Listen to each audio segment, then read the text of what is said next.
Why did God create the universe at all? And why did he create humans, not just stars and animals? Genesis doesn't start by trying to win a science debate. It starts by answering something deeper: purpose.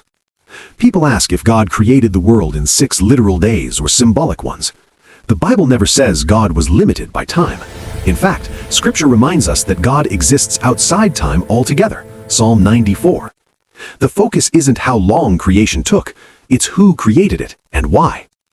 Some wonder if Genesis contradicts science, but Genesis isn't a science textbook. Science explains process. Genesis explains meaning. One studies creation, the other introduces the Creator. Psalm 19:1.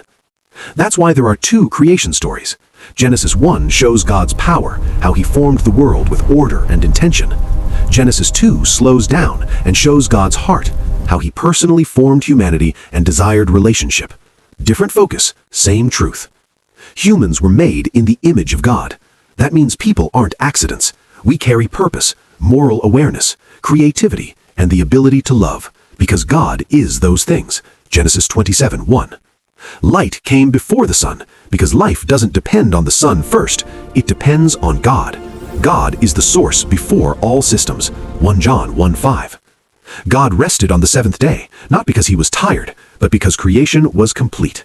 Rest was a gift, not a weakness. Genesis 2:2.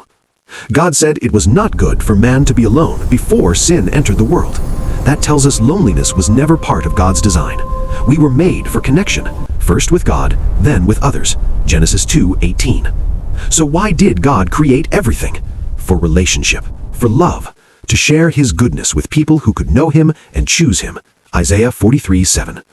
If this brought you understanding, comment purpose.